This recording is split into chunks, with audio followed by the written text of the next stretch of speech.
kembali bersama dengan saya di channel Kebun Mini Bu Hadi. Kali ini saya ingin membahas tentang bunga yang kira-kira tren di tahun 2024. Kali ini saya ingin membahas kira-kira bunga apa saja itu, dan kemudian saya akan menuliskan tentang nama-namanya dan bagaimana cara merawatnya. Ikuti ya. Yang pertama yaitu tanaman Hoya Carnosa Crimson Princess. Jadi tumbuhan Hoya ini mentolerir cahaya rendah dan sedang, tetapi biasanya tidak mekar dalam kondisi ini. Seperti kebanyakan tanaman hias berbunga, semakin banyak cahaya, Hoya semakin banyak bunga yang akan dihasilkan.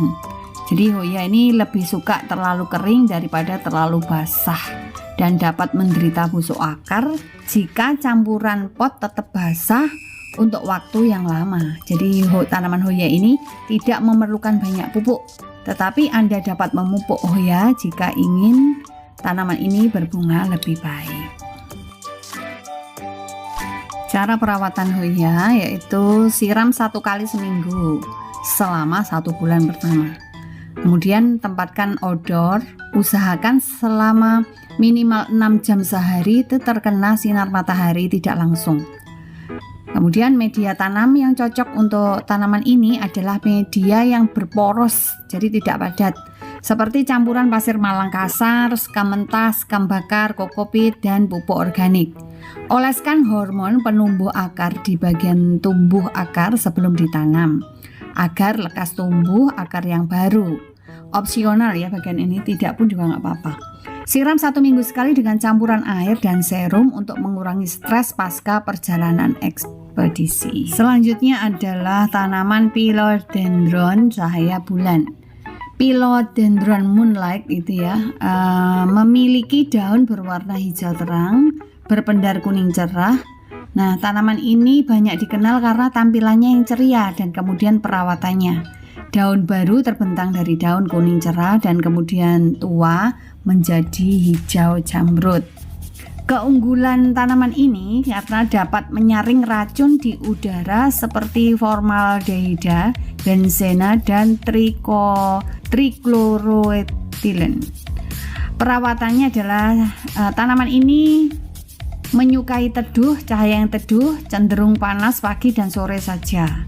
Penyiramannya, tanaman ini menyukai air, jadi kalian dapat menyiramnya 2 kali sehari atau 3 kali sehari.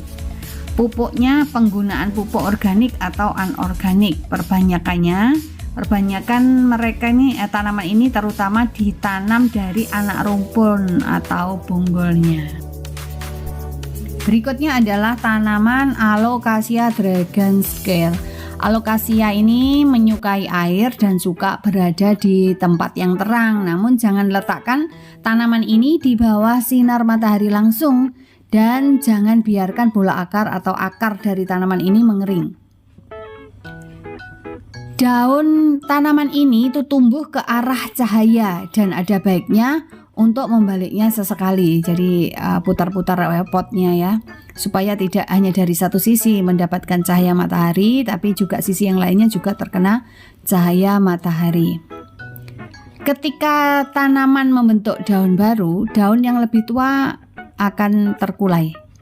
Kemudian jangan ragu untuk memotong daun yang tua itu karena daun barunya mulai tumbuh. Di musim semi atau musim panas ada baiknya kalian beri pupuk nabati 2 kali sebulan untuk pertumbuhan yang optimal. Tanaman berikutnya adalah tanaman Syngonium pink. Untuk menjaga warnanya supaya tidak pudar, tanaman Syngonium pink ini harus melalui rotasi pencahayaan jika ditanam di pot dan diletakkan di dalam rumah.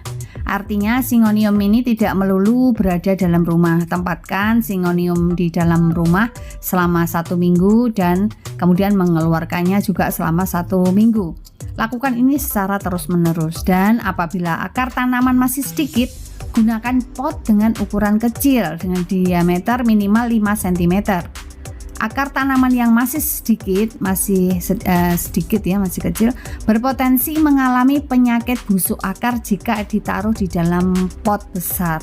Media tanam basah dan banyak air menyebabkan akarnya membusuk. Selanjutnya adalah tanaman philodendron. Sesuai dengan gambar ya, tanaman ini membutuhkan ruang yang cukup luas untuk mendapatkan yang terbaik dari tanaman ini, karena tanaman ini bisa berukuran cukup besar.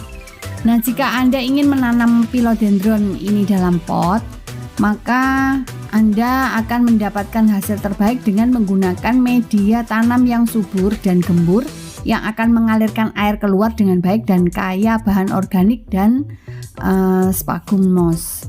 Pilihan yang mudah adalah dengan membeli media tanam kaktus atau sukulen. Ini bisa saudara beli di tempat-tempat toko-toko pertanian, dan menambahkan pasir malang dan peat moss ke dalamnya. Juga pastikan Anda memasukkan beberapa rumpun bahan organik seperti batu bata, sabut kelapa, kulit kayu, dan lainnya, karena akarnya suka membungkus diri di sekitarnya.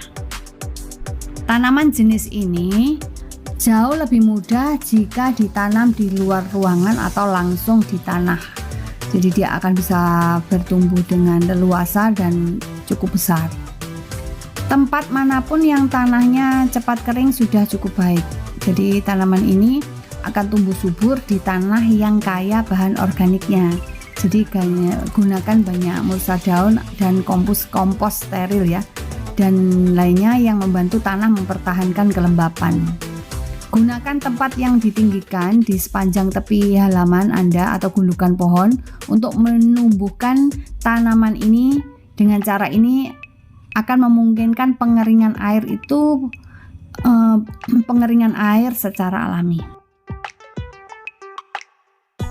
Selanjutnya adalah tanaman Monstera subpinanta.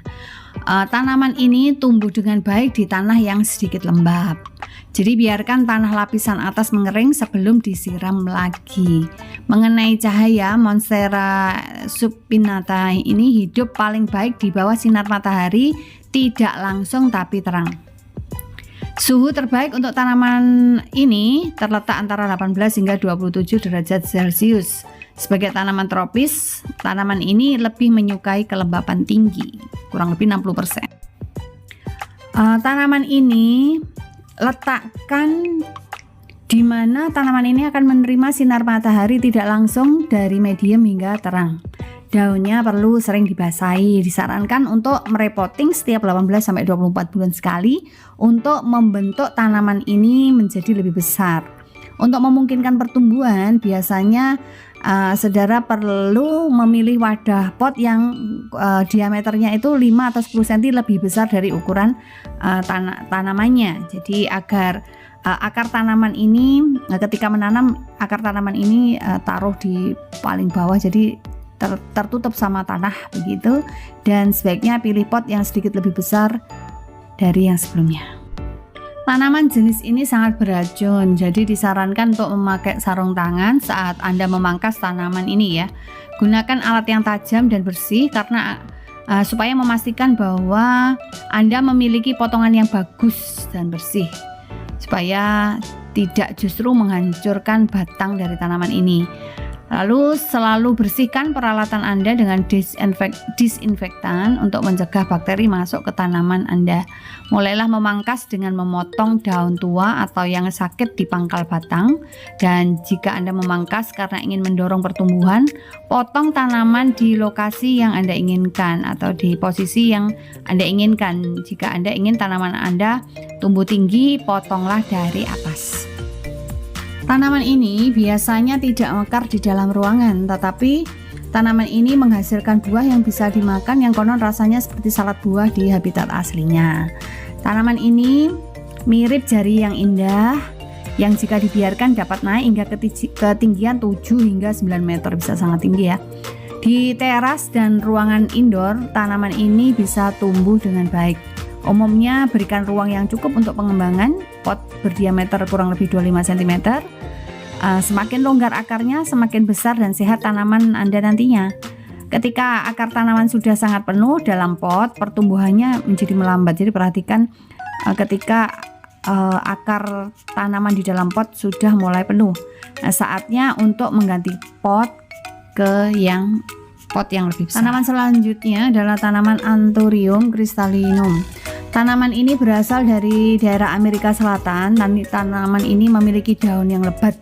Jika sudah bertumbuh besar, tanaman Anthurium atau yang kita biasa sebut dengan kuping gajah ini bisa mencapai ukuran panjang 20 hingga 40 cm dan lebar 15 hingga 38 cm. Tanaman media tanah dari tanaman ini pastikan sudah steril dari organisme penyebab penyakit seperti jamur dan bakteri. Sebelumnya, Anda bisa juga menjemur media tanah di bawah terik matahari, menyiramnya dengan air panas, dikukus, atau menggunakan obat-obatan demi mengusir organisme tersebut. Pastikan bahan pot juga mampu menjaga kelembapan tanah dalam suhu normal dan lama. Seperti pot plastik dan tanah liat, jangan lupa untuk memastikan ada lubang drainase yang bagus di bawah pot. Tanaman ini membutuhkan air untuk menjaga kelembapan media tanah. Hindari menyiramnya secara berlebihan ya. Jika hal tersebut terjadi, air akan menggenang dan menjadi sarana jamur dan bakteri akan berkembang biak ya. Selain itu, tanaman ini akan menjadi cepat mati. Dalam sehari, siramlah sekali saja, yakni pada pagi atau sebelum sore hari. Hal ini dilakukan untuk menghindari penguapan. Kuping gajah atau Anthurium ini memiliki daun yang sangat besar. Hal ini bisa membuat kotoran dan dan debu lebih mudah menempel. Untuk itu Anda harus rutin membersihkan permukaan daun supaya tampak indah ya. Semprot daun dengan lembut dan lap menggunakan kain steril. Untuk nutrisi, gunakan pupuk NPK. Caranya, semprotkan pupuk atau tabur di atas media tanam. Anda juga bisa menggunakan pupuk kandang atau humus yang benar-benar steril ya, agar tanaman kuping gajah ini atau Anthurium ini tidak terserang penyakit. Lakukan cara ini 2 minggu sekali. Selanjutnya adalah tanaman Monstera albo.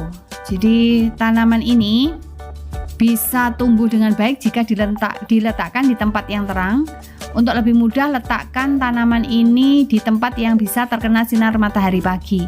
Monstera albo variegata juga termasuk jenis yang langka atau sulit ditemukan. Hal ini terjadi karena tanaman ini menghasilkan lebih sedikit klorofil sehingga fotosintesisnya jauh lebih sedikit.